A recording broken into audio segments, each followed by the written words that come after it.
Je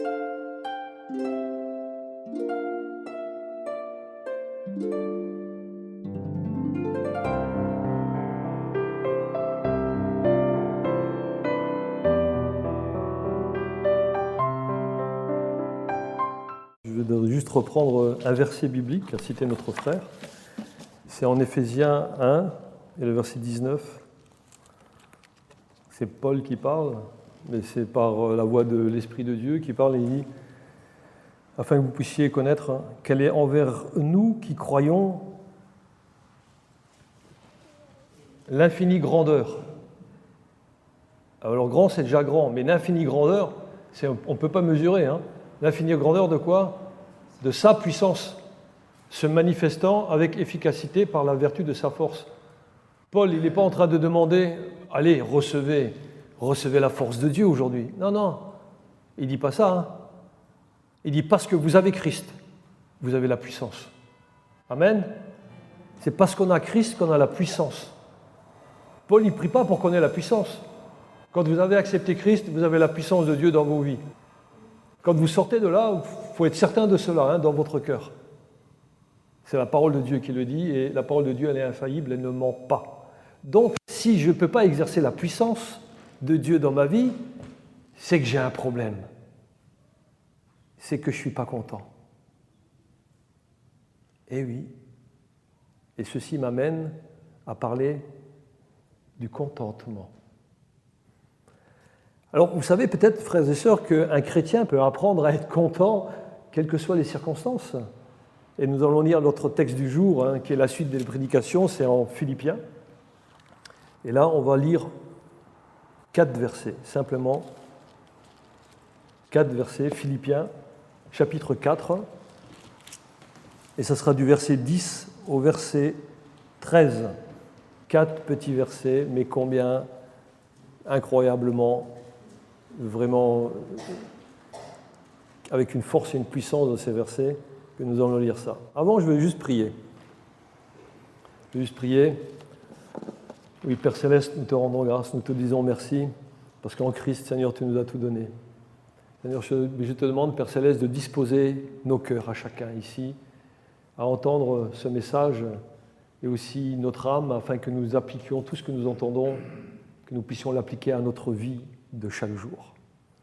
Nous te prions aussi, Seigneur Jésus, que ta parole vienne changer nos cœurs, vienne changer nos vies, afin que nous soyons accomplis et propres à toute bonne œuvre à la gloire de ton nom. Amen. Donc, on va lire Éphésiens chapitre 4, versets 10 à 13.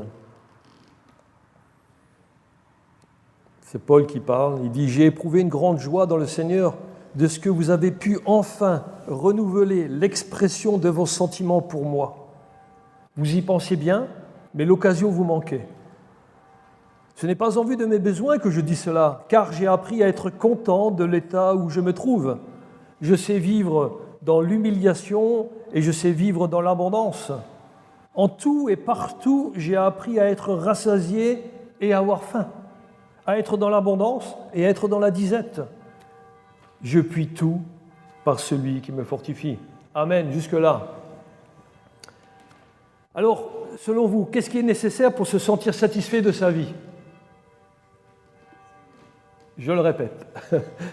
Selon vous, qu'est-ce qui est nécessaire pour se sentir satisfait de sa vie ? La paix dans son cœur. Amen, c'est vrai. Mais la paix, elle entraîne le contentement. Le contentement. Ah oui, nous allons parler du contentement. Mais où se trouve le véritable contentement ? Dans ce monde. Et non, il est déchu. Il est impossible d'avoir le vrai contentement dans ce monde. Oui, bien sûr, le monde, il se contente de belles choses. Vous voyez les gens arriver, ils ont un beau sourire, ils vous saluent, tout va bien. Et tout d'un coup, vous leur parlez de Jésus, et là, le visage, il se transforme. Ah non, j'en veux pas. Eh bien, c'est pas le bon contentement, ça. Le vrai contentement se trouve lorsqu'on place sa confiance en Jésus-Christ seul. J'aime bien dire ce mot-là, Jésus-Christ seul. Pas Jésus-Christ et quelque chose d'autre, c'est toujours Jésus-Christ seul. Paul l'a dit. La puissance en Christ, pas en autre chose. Et nous l'avons si nous sommes en Christ. Vous voyez bien que le contentement de ce monde, ça ne dure pas. Et puis aussi, on peut être content dans ce monde, mais ça varie tout le temps selon les situations de la vie, vous l'avez peut-être aussi remarqué. Alors quand tout va bien, je suis bien. Hein, et quand tout va mal, eh ben, je suis au plus mal. Ça, c'est le monde. Effectivement, dans ce monde-ci, on nous propose toutes sortes de consommations, vous l'avez peut-être remarqué aussi, qui entraînent toujours de la frustration. Plus de consommation qui entraîne de la frustration. Donc, on ne peut pas y trouver la consolation. C'est QFD, n'est-ce pas? Ce qu'il fallait démontrer. Par contre, le chrétien, lui, enfin, le chrétien qui est en règle avec Dieu, bien entendu, voici comment le contentement est défini pour le chrétien qui est en règle avec Dieu. Et ce n'est pas moi qui le dis, je vais citer quelqu'un, c'est Thomas Watson, c'est un puritain du XVIIe siècle. XVIIe siècle, nous sommes au XXIe siècle. Hein. Voici ce qu'il disait à l'époque. Il disait « Le contentement, et je le cite, le contentement est une douce disposition de l'esprit qui permet aux chrétiens de se comporter de manière équilibrée en toutes sortes de conditions. » Il ajoute « Cette douce disposition n'est pas le fruit de la négligence, de l'indifférence ou d'une autosatisfaction. » Il dit « Le vrai chrétien est une énigme, car il est à la fois l'homme le plus reconnaissant et aussi le moins satisfait. » Alors mes amis, si vous êtes là aujourd'hui à entendre ce message, et si vous êtes insatisfait, eh ben vous faites bien d'écouter le message. Le chrétien, voyez-vous, il peut se contenter d'un morceau de pain et d'un peu d'eau, mais il ne se satisfait jamais de ce qu'il reçoit par grâce. Parce qu'il aspire et il désire toujours davantage, et j'espère que vous êtes là avec moi aujourd'hui dans ce domaine, hein, que vous aspirez et vous désirez toujours davantage. Et vous savez ce qui se passe? La prière qui revient sans cesse à nos lèvres, c'est « Seigneur, donne-moi plus de ressemblance à Christ et donne-moi aussi plus de communication avec lui. » Voyez-vous, le chrétien, il souffre de ce que l'image de Christ ne se révèle pas plus clairement en son âme et dans sa vie. Fin de citation. Waouh! C'est toujours d'actualité, hein? Oui, j'espère que vous avez toujours plus envie de ressembler à Christ et toujours plus envie d'être dans la louange et dans la reconnaissance de ce qu'il fait dans votre vie. Malheureusement, beaucoup de chrétiens ne vivent pas le contentement, mais le mécontentement. Oui, tout au fond d'eux, il y a cela, c'est le mécontentement. Et même s'ils ne l'expriment pas, hein, voyez-vous, l'anxiété et l'inquiétude qu'ils véhiculent pour cette vie sont des symptômes du mécontentement. Mais nous, qui voulons demeurer fidèles à l'appel de Dieu que Dieu a mis sur nos vies, on va regarder aux 4 aspects du contentement. La personne qui est dans le contentement, elle a confiance, elle a confiance en la providence de Dieu. 2, elle se satisfait de peu. 3, la personne n'est pas dépendante des circonstances. Et puis 4, surtout pas l'oublier, elle puise sa force en Christ. Alors, on va regarder le premier aspect d'une personne dans le contentement. La personne dans le contentement a confiance en la providence de Dieu. Paul, lui, il est en train de terminer sa lettre aux Philippiens et il veut encore les enseigner. Alors, il les a enseignés depuis le début. Hein. Est-ce que vous vous souvenez un peu de ce qu'il a enseigné? Donc, il demandait à être ferme dans la persécution, à rester unis dans l'humilité, à se souvenir de l'exemple de Christ, à être des lumières dans ce monde obscur. Il a même cité des exemples.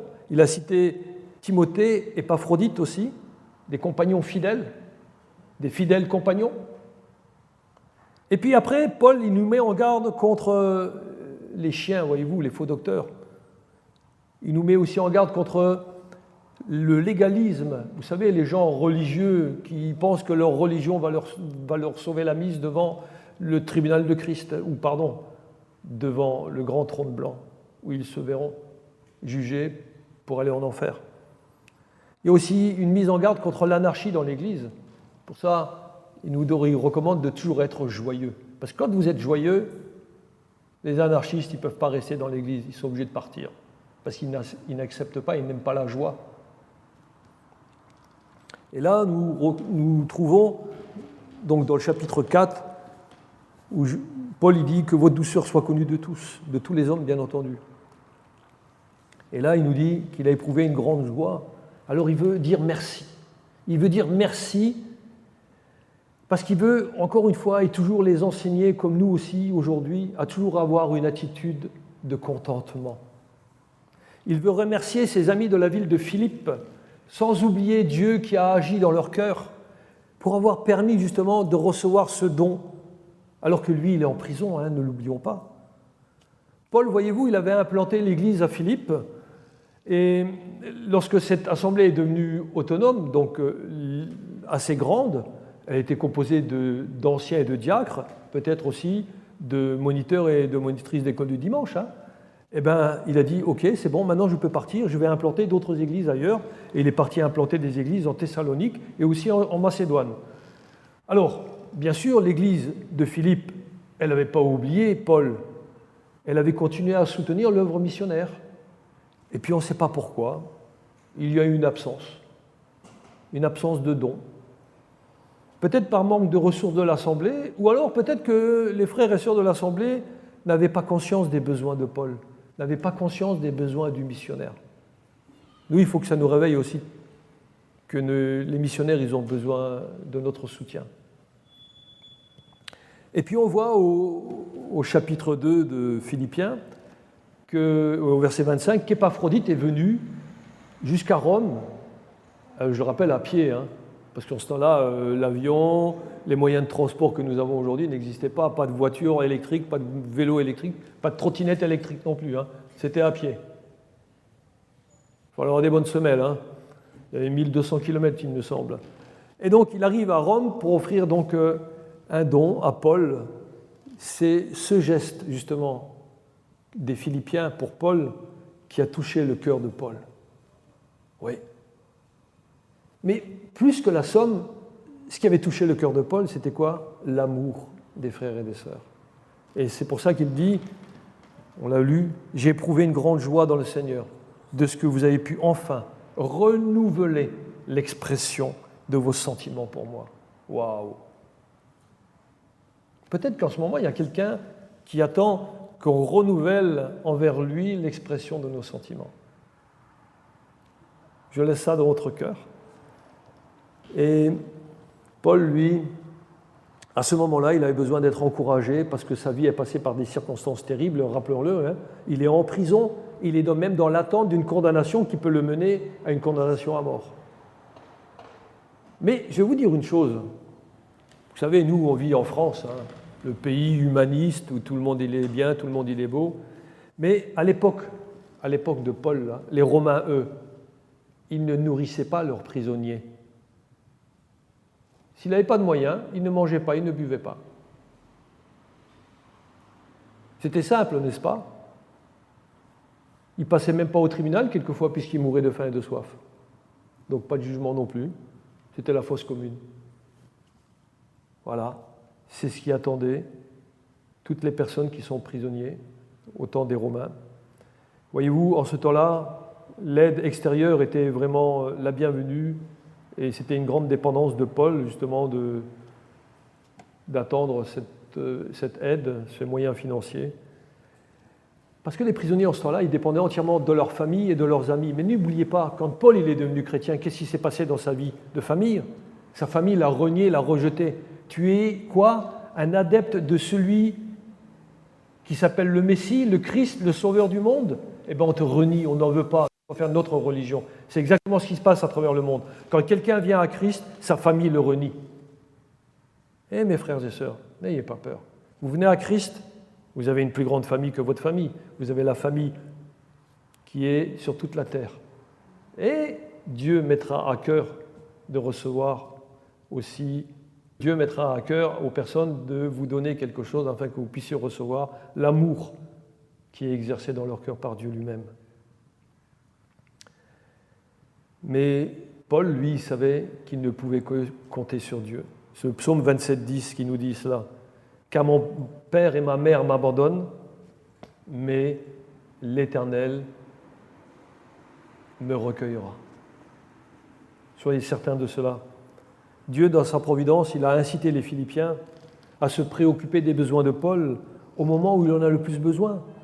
Et ça arrive au moment précis même où Paul, il a plus besoin d'amour, de relation avec les frères et sœurs. Et là, ça l'a mis dans une joie vraiment très grande. Peut-être, est-ce que vous êtes vous-même dans une situation où seul l'amour de Christ peut transformer votre vie, peut continuer à vous donner aussi un élan pour aller de l'avant? Alors mes amis, Dieu, n'oubliez pas, il agit souvent comme cela. Au moment où vous ne vous y attendez pas, il se passe quelque chose. Et ça va vous faire aller de l'avant, mais toujours dans la reconnaissance et l'action de grâce. D'ailleurs, c'est bien ce que notre sœur Mireille nous a donné tout à l'heure comme témoignage, n'est-ce pas? C'est exactement ça. Au moment où on ne s'y attend pas, les choses viennent. Alors, voyez-vous, quand on est une personne qui est dans le contentement, eh bien, on a confiance en la providence de Dieu. Mais qu'est-ce que la providence de Dieu? C'est lorsque tous les événements, tous les mots, toutes les actions, toutes les décisions, tout ça s'est mis ensemble pour accomplir les plans de Dieu. Pas les plans de l'homme, les plans de Dieu. Salomon lui-même, il a reconnu que Dieu dirigeait toutes choses. Proverbe 16, 9, il dit « Le cœur de l'homme médite sa voie, mais c'est l'Éternel qui dirige ses pas. » Vous pouvez faire ce que vous voulez, mes amis. Si vous êtes avec le Seigneur, c'est toujours Dieu qui va diriger vos pas. Vous pensez, je voudrais aller faire ceci, je voudrais aller faire cela. Mais n'oubliez pas, c'est Dieu qui dirige. Vous l'avez peut-être déjà remarqué, n'est-ce pas, que souvent, on se projette vers l'avenir, et c'est très bien de se projeter dans l'avenir. Mais faisons-le avec le Seigneur. Demandons-lui le conseil. Demandons-lui de nous aider, afin que nos pas se laissent diriger par ses pas. Et ainsi, si nous sommes dans cette disposition d'âme, de cœur, de pensée, eh bien, même si on ne va pas exactement vers ce que l'on souhaite, on va toujours vers ce que Dieu a décidé pour nous. Ça, c'est une certitude. Et si vous êtes là ce matin, soyez contents. C'est ce que Dieu veut d'ailleurs. C'est que vous soyez là ce matin à entendre ce message. De surcroît, je crois que notre Seigneur veut nous parler à tous par sa parole. Ça, c'est un fait indéniable. Alors, mes amis, surtout, n'allez pas imaginer la vie comme une continuité avec une série d'incidents. Non, ce n'est pas ça la vie. La vie, elle est faite de quoi? Elle est faite de rendez-vous. Elle est faite de choix à faire. Et ces choix, seulement ces choix-là, vous pouvez les faire, vous seul. Ce n'est pas quelqu'un d'autre qui peut les faire pour vous. Vous pouvez les faire, vous. Vous devez vous engager dans quelque chose. Dieu ne les fera pas pour vous. C'est à vous de faire les choix. Dieu vous a donné la liberté de le faire. Beaucoup, voyez-vous, aujourd'hui, beaucoup de chrétiens ont des occasions d'aider les autres, mais ils ne le font pas. Ils ont des occasions de les aider, mais ils ne saisissent pas ces occasions-là. Pourtant, Dieu leur a mis à cœur, mais ils ne le font pas. Et la providence de Dieu, c'est qu'il vous donne l'occasion de prendre des choix. Mais est-ce que vous allez le faire? Est-ce que vous allez faire ce choix? Prendre cette décision? Suivre par exemple le Seigneur ou pas? Quand je dis cela, c'est suivre le Seigneur dans sa parole. Il y a des décisions à faire. Il y a des personnes qui veulent se marier, il y a des personnes qui veulent divorcer, mais est-ce que vous êtes sûr que c'est le choix de Dieu? En tout cas, une chose est sûre, ce n'est pas le divorce le choix de Dieu. Le mariage, c'est uniquement avec celui ou celle que le Seigneur approuve, pas quelqu'un d'autre. Alors n'oubliez pas que chaque fois que vous voulez mettre en avant votre propre volonté, une chose est certaine, la providence de Dieu, elle est écartée, elle est laissée de côté. Alors, voyez-vous, de nos jours, est-ce que vous entendez parler de la providence de Dieu, vous? On l'a entendu ce matin par le message de témoignage de Mireille, mais autrement, dans la société, on ne l'entend pas. Pourquoi ? Parce que les personnes, les gens dans le monde, ils suivent l'idée générale de la politique sans Dieu. En fin de compte, ils disent Dieu lui-même, il ne peut pas interrompre le mécanisme que le monde a créé lui-même. Il ne peut pas l'interrompre. C'est comme ça la vie, c'est tout. Mais sachez-le, bien-aimés, que la parole de Dieu, elle est infaillible. Elle enseigne clairement que Dieu, dans sa nature, intervient par des actes providentiels. Hébreux 13,5 dit ceci. « Je ne te délaisserai point et je ne t'abandonnerai point. » C'est ce que Dieu te dit. Il ne te délaissera point, il ne t'abandonnera point. Si tu es dans les voies de Dieu, c'est exactement comme ça que Dieu va agir pour toi dans ta vie. Vous savez pourquoi ?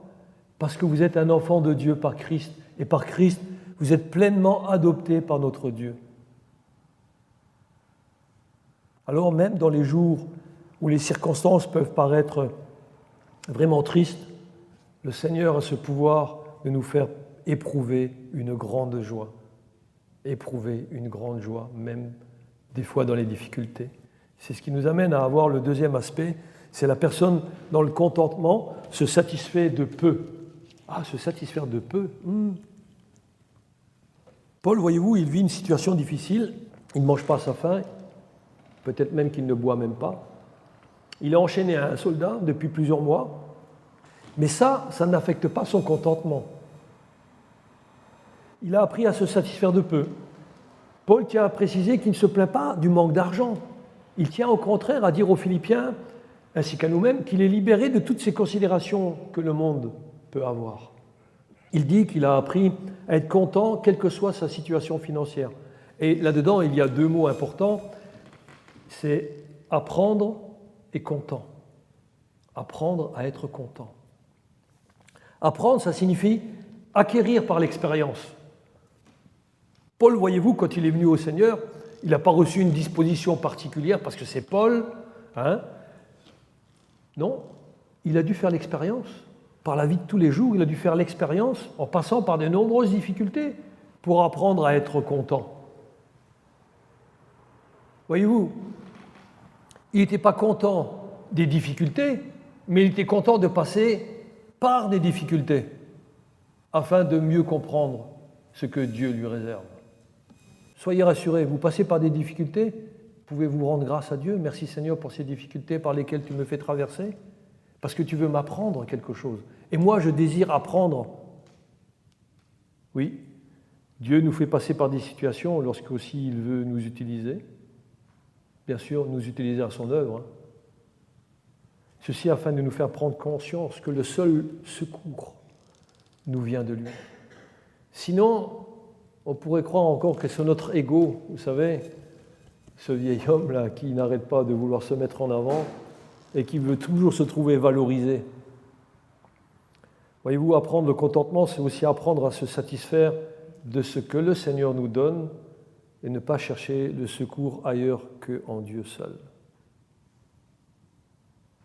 La Bible nous enseigne que le secret du contentement n'est possible que dans une relation intime avec le Seigneur et dans une confiance absolue en son Père.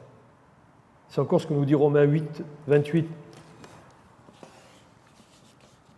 C'est Paul qui parle, il dit « Nous savons du reste que toute chose concourt au bien de ceux qui aiment Dieu, de ceux qui sont appelés selon son dessein. » Quand vous êtes un chrétien né de nouveau, eh bien, toute chose qui vous arrive, vous devez être conscient de cela. Ça concourt à votre bien, ça concourt à mon bien. Combien de fois nous avons dû passer par des situations difficiles, on se pose des questions, Seigneur, mais qu'est-ce que ça signifie ? Dieu n'est pas contre que vous posez des questions. Mais Seigneur, je te fais confiance pour la suite. Ça, il aime entendre dire. Et notre cœur aussi.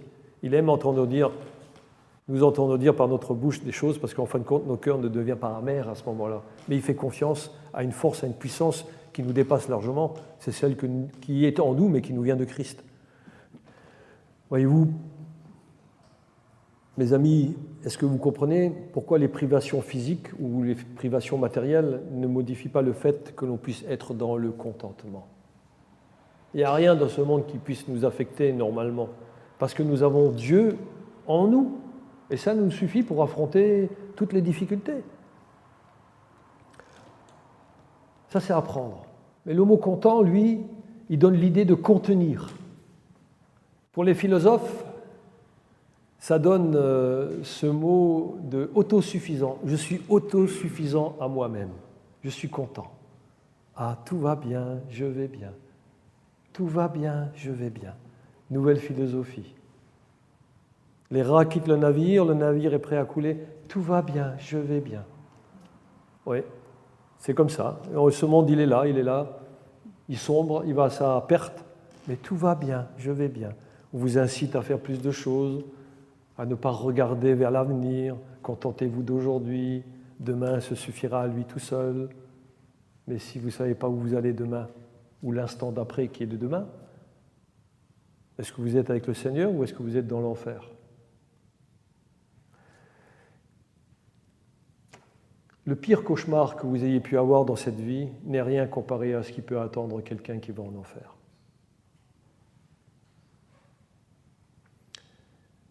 C'est une réalité. Voyez-vous, nous sommes chrétiens et nous ne nous contentons pas de l'autosuffisance. Nous ne sommes pas autosuffisants. Pourquoi ? Parce que c'est Christ seul qui nous suffit.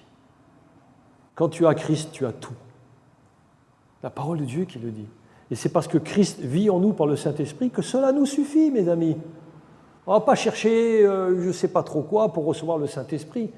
Christ en nous, c'est le Saint-Esprit en nous. Et ça suffit pour répondre à toutes les exigences de cette vie ici-bas. En fin de compte, le contentement, c'est quoi ? C'est de pouvoir éprouver dans les situations difficiles la grâce de Dieu, parce qu'il nous accorde aussi de ressentir son amour pour chacun de nous. Vous pouvez crier à Dieu, « Seigneur, je veux encore plus de ton amour en moi », quand vous passez par une situation difficile. Et ça va se faire. Ce n'est pas un truc magique, mais c'est une réalité. C'est une réalité spirituelle. Alors si ce matin, votre but principal est la satisfaction de vos besoins, je veux faire plein de choses. Ah, je veux garder mon corps superbe, je fais attention à ce que je mange, c'est très bien. Hein. Je fais du sport, c'est très bien, il n'y a pas de souci là-dessus. Mais si ça, c'est vos priorités, alors vous avez perdu. Oui, ou alors vous perdez de vue le but de votre existence sur Terre. Parce que tout homme est né dans ce monde, il est né pour glorifier Dieu.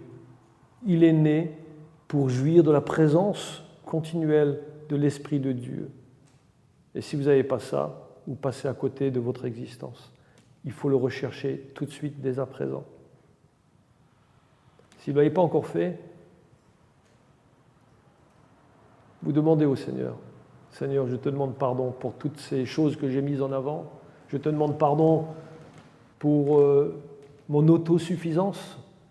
Et Seigneur, je n'avais pas compris que toi seul peux suffire, que toi seul peux être ma joie, que toi seul peux être mon contentement, que toi seul, Seigneur, tu donnes le contentement, pas comme le monde lui donne, mais comme le Père nous donne, cette relation privilégiée que nous pouvons avoir avec toi, et que cela soit vraiment une réalité dans nos vies, dans vos vies, mes amis. Amen. Alors si on peut être satisfait de peu, ça nous apprend ce troisième aspect. La personne dans le contentement n'est pas dépendante des circonstances. Paul, si vous avez eu l'occasion, et j'espère pour vous que vous avez quand même déjà lu la Bible, ou au moins une partie, si vous avez eu l'occasion, mais de vous focaliser un peu sur la vie de Paul, regardez, il a été lapidé à Lystre, laissé pour mort. Il a été battu de verge et mis en prison. C'était à Philippe en plus. Puis maintenant, il est en prison, mais à Rome, privé de liberté, emprisonné depuis de nombreux mois. Ses chaînes lui faisaient mal et il ne savait pas ce qu'il allait devenir plus tard. Mais malgré toutes ces choses, Paul est dans quoi ? Dans le contentement. Il est dans le contentement d'attendre en prison. Mais pourquoi ? Parce qu'il est content. Il est content en lui-même, dans son être intérieur. Vous savez, renouvelé au fond de lui par la grâce de Dieu. Voyez-vous, Paul, pour être content, il n'avait pas besoin d'être libre. Pour être heureux, il n'avait pas besoin de réconfort particulier. Pour être heureux, il n'avait pas besoin d'argent. Est-ce que vous êtes comme cela? Vous seul pouvez répondre. Hein. La maturité spirituelle, elle a permis à Paul de dépendre de Dieu parce qu'il avait appris le contentement malgré les difficultés. Et voyez-vous, la plupart d'entre nous, on a appris à être dans l'humilité que lorsque les difficultés financières arrivaient, les difficultés familiales ou professionnelles, elles sont là. Alors là, qu'est-ce qu'on fait? Ah oui, il y a Dieu, il existe, Seigneur, il est là. Alors on crie au Seigneur pour qu'il intervienne. Et sa providence, elle agit. Amen. Et là, on dit merci Seigneur. On est dans l'action de grâce. Par contre, pour le chrétien, là je parle aussi, quand tout va bien financement, on n'a pas de financement particulier à faire, donc financièrement tout va bien, familialement c'est super, l'époux ou l'épouse vont très bien, on s'accorde bien, les enfants aussi, ça ne se dispute pas trop, c'est super.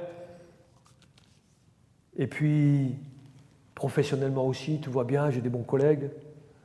Alors nos regards ils se portent forcément avec moins d'importance vers Christ.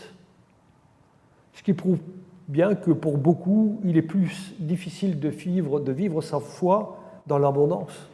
Et oui, pour un chrétien, même quelquefois, il est difficile de vivre sa foi quand il est dans l'abondance. Mais Paul, il dit qu'il sait vivre aussi bien dans la disette que dans l'abondance, parce qu'il a toujours cette reconnaissance envers Dieu. Parce que quand on est dans l'abondance, il y a souvent négligence de la relation avec le Seigneur, mes amis. N'oubliez pas cela. Alors comment Paul a pu-t-il être rassasié, à être content, justement à être rassasié de la vie de Christ en lui? Comment il a pu être content dans l'abondance et être dans la disette en même temps? Comment a-t-il pu être content dans toutes ces choses qui lui manquaient ou qu'il avait? Parce que Paul avait appris une leçon. Simplement de cette manière, cette leçon-là, il avait la certitude d'être dans les mains de Dieu. Il avait la certitude d'être dans les mains de Dieu. Est-ce que vous avez conscience de cela, mes amis, que votre vie, elle est là dans la main de Dieu, que c'est Dieu qui conduit votre vie? Et ça doit nous donner le contentement. Il savait que, où qu'il soit, ou quelles que soient ses circonstances, il y était par la volonté de Dieu. Est-ce que vous savez, mes amis, que si vous êtes là aujourd'hui, vous y êtes par la volonté de Dieu? Vous êtes conscient de cela? Est-ce que vous prenez conscience de cela? Qu'est-ce qu'elle dit la parole de Dieu? Ésaïe 41, 9, 10. Elle dit ceci: « Toi que j'ai pris aux extrémités de la terre et que je t'ai appelé d'une contrée lointaine, à qui j'ai dit, tu es mon serviteur. Je te choisis et ne te rejette point. Ne crains rien, car je suis avec toi. Ne promène pas des regards inquiets, car je suis ton Dieu. Je te fortifie. Je viens à ton secours. Je te soutiens de ma droite triomphante. » Amen. C'est ça. Regardez avec foi et regardez avec dépendance par rapport à la parole de Dieu. Paul, s'il avait faim, c'est parce que Dieu voulait qu'il ait faim. S'il était rassasié, c'est parce que le Seigneur en avait décidé ainsi.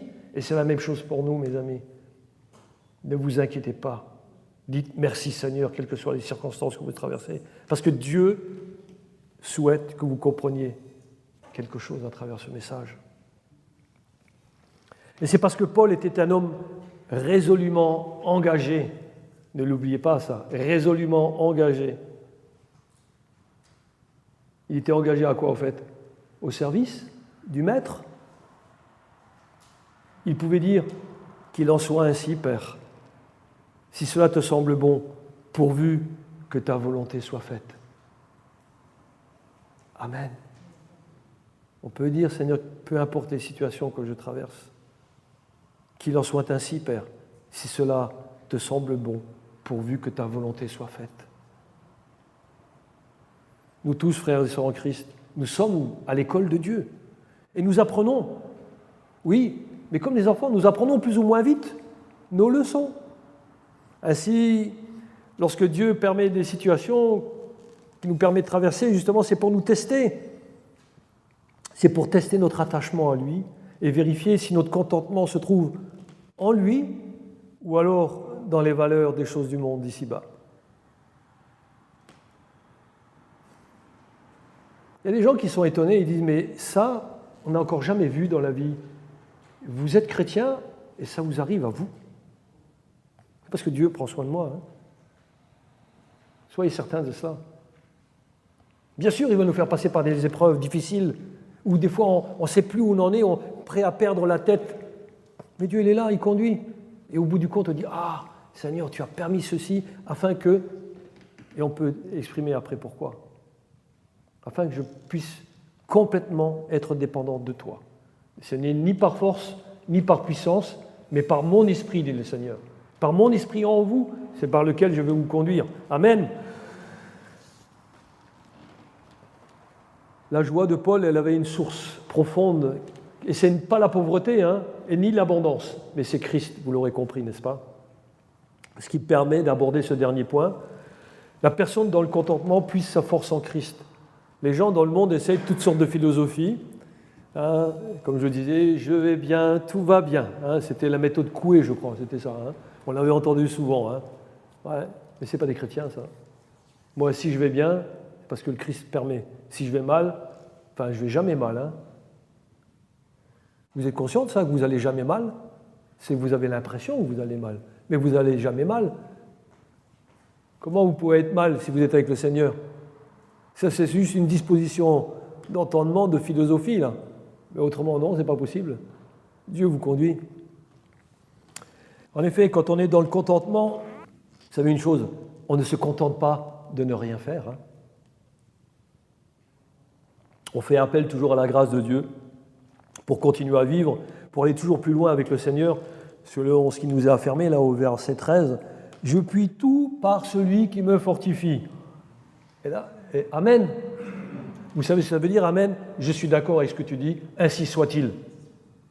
Ainsi soit-il dans votre vie, mes amis. Alors, mais comment comprendre, ou plutôt, comment bien comprendre cela? Alors, je vais vous donner une image, celle de l'arbre. Je vais poser cette question.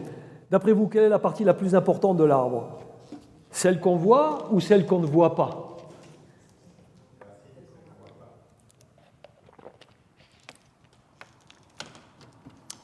Effectivement, c'est celle qu'on ne voit pas, parce que la partie la plus importante, c'est celle qui est invisible à l'œil. Ce sont quoi? Les racines. Ce sont les racines.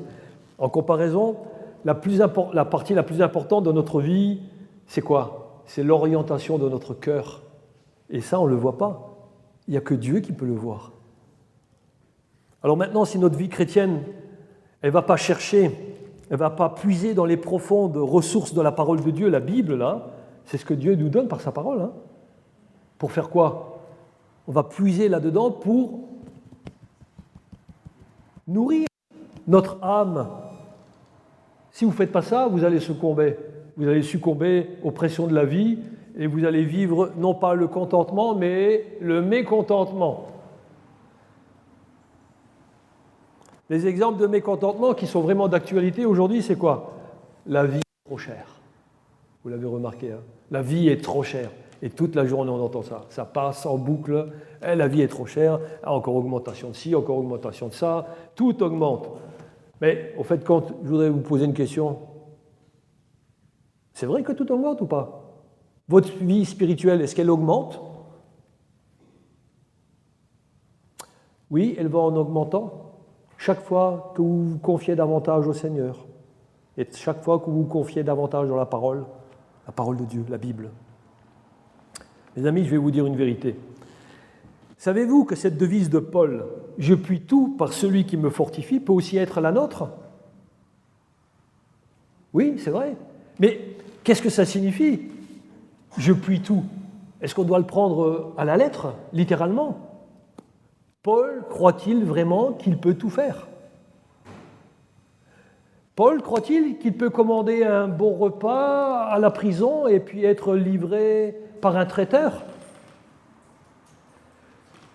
Croit-il qu'il puisse se libérer du soldat romain auprès duquel il est enchaîné?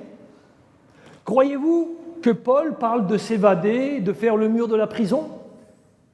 Non.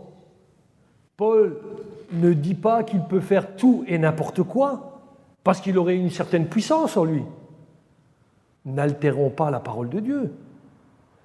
Ne croyez surtout pas que vous allez utiliser ce verset, que Dieu va approuver justement votre volonté d'enfreindre par exemple les lois pour démontrer que vous êtes un soi-disant chrétien et vous aurez la force de Dieu avec vous. C'est pas ça. Est-ce que Dieu peut approuver par exemple que vous allez utiliser votre véhicule en dehors des règles de sécurité? Vous n'avez pas d'assurance, vous n'avez pas fait votre contrôle technique, et vous croyez que c'est normal. Oh, mais moi je suis avec Dieu, hein, Dieu va me garder des forces de l'ordre et tout. Allez, je vais quand même le dire. On se met à 10 dans une voiture. Est-ce que Dieu il est avec ça? C'est pas possible. Voyez-vous, on va chercher des forces que le Seigneur ne nous a pas données. Je puis tout. Ah oui, ça je l'ai souvent entendu. Ah, je peux tout faire. Ah ouais, tiens donc. Je peux aller en boîte de nuit le samedi soir et venir le dimanche matin. Bon, en retard, parce que je suis fatigué quand même. Hein. Et puis venir en retard à l'église. Ah mais c'est pas ça, je puis tout.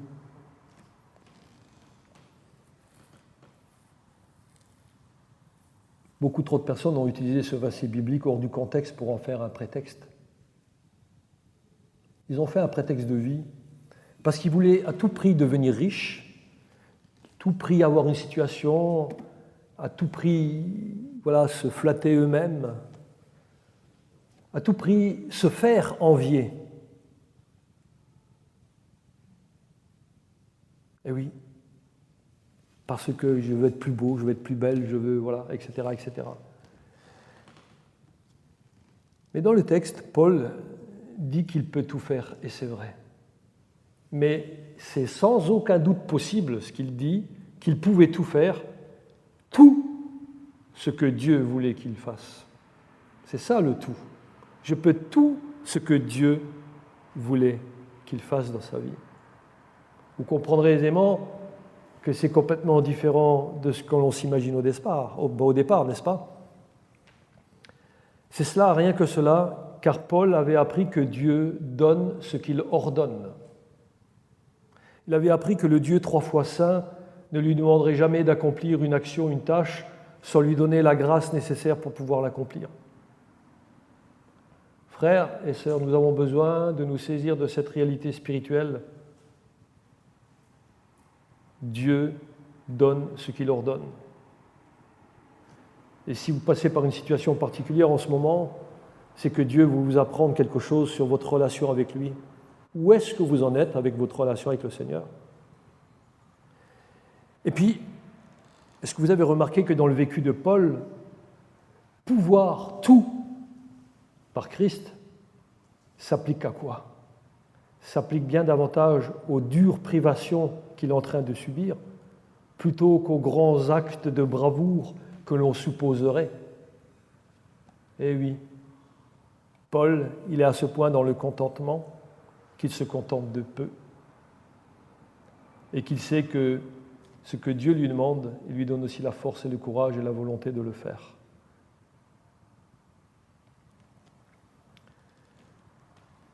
Ce que ce verset aussi nous apprend à nous aujourd'hui, c'est que nous pouvons traverser n'importe quelle circonstance grâce à la puissance de Jésus en nous.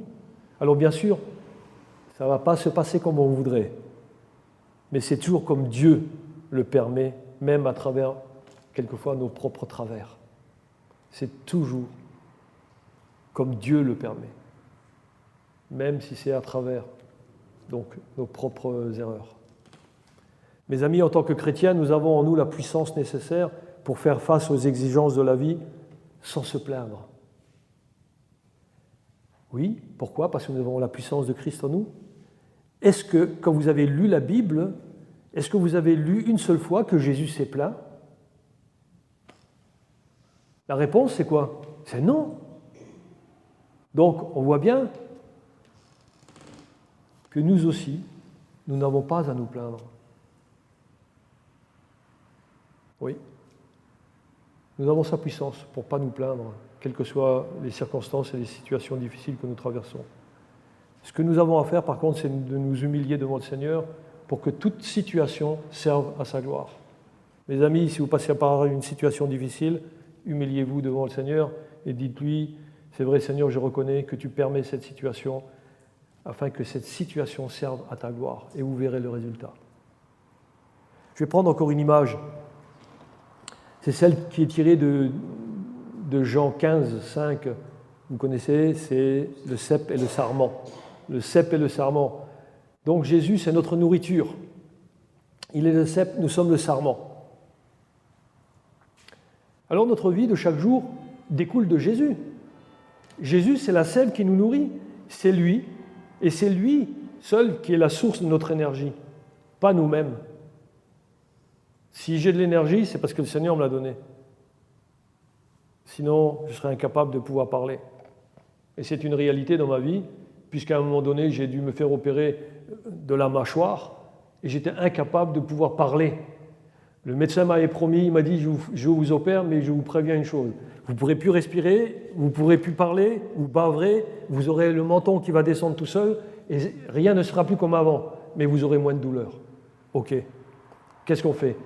On crie à Dieu, on dit, Seigneur, je t'en prie, toi qui es capable de me guérir, fais quelque chose. Seigneur, il répond, ma grâce te suffit. Donc, tu vas te faire opérer, donc je prends mon épouse avec moi, on va voir le professeur, enfin, madame la professeure, on ressort de la salle de consultation, ma femme m'a dit, jamais tu fais ça. Hein. Parce qu'après tout ce qu'elle vient de nous dire, il y a 99 chances sur 100 que ça tourne mal. Il reste une chance, enfin 0,1. Et toi, tu veux le faire? Ben, je dis oui, parce que je souffre trop. Donc, on le fait. Donc, j'ai dû apprendre à parler. J'ai dû aller chez une orthophoniste qui m'apprenne à faire plein de choses, hein, à reparler correctement, à avoir une respiration et tout. Et aujourd'hui, je suis là devant vous et je vous prêche la parole de Dieu. Parce que sur mon lit, pendant quelques années, il y a très longtemps de ça en arrière, j'étais cloué dans un lit sans pouvoir bouger. Le moindre petit mouvement que j'effectuais, je hurlais de douleur. Donc je ne pouvais plus marcher. La seule chose qui est restée, c'est la langue. Et quand on lit Jacques, hein, que cette langue-là, elle peut être, c'est le plus petit des muscles, des éléments, mais il peut dévaster beaucoup de choses. Je dis, Seigneur, si tu permets que ma langue soit justement à ta gloire, et que si même mon corps il ne peut pas bouger, mais que ma bouche elle continue à te louer, à proclamer ta bonté, ta générosité, ton amour et ta grandeur. Et quelques temps après, des mois, bien longtemps après, j'ai pu remarcher avec des cannes, et après, j'ai pu remarcher correctement. Il m'est même arrivé, quelques années plus tard, de pouvoir reprendre un short et des baskets et de courir. Voyez-vous, c'est des choses que Dieu fait. Vous criez à Dieu, il répond dans sa bienveillance et de sa grâce, dans sa miséricorde, et il vous accorde justement un état qui est différent de celui dans lequel vous étiez, mais toujours pour le service. Vous avez remarqué ça? Pas pour autre chose, pour le service. Oui. Est-ce que nous savons qu'en tant que chrétiens, tout ce qui nous arrive est planifié par notre Père Céleste et que Jésus nous donne cette force de traverser l'épreuve? Parce que nous savons qu'en tant que chrétiens, que tout ce qui nous arrive, effectivement, c'est Dieu qui le veut. Il est évident que seuls ceux qui vivent dans l'obéissance à la volonté de Dieu peuvent compter sur le soutien de sa puissance. Parce que si vous dites que vous êtes chrétien, mais que vous oubliez le Seigneur, sa puissance ne peut pas jaillir en vous-même, puisque vous comptez sur votre propre puissance. C'est quand je suis faible que alors il est fort en moi, que Christ est fort. Voyez-vous, il n'existe aucun raccourci pour vivre pleinement ce verset. Je puis tout par celui qui me fortifie. Il faut étudier la parole de Dieu tous les jours. Il faut y obéir aussi, il faut appliquer la parole à sa vie.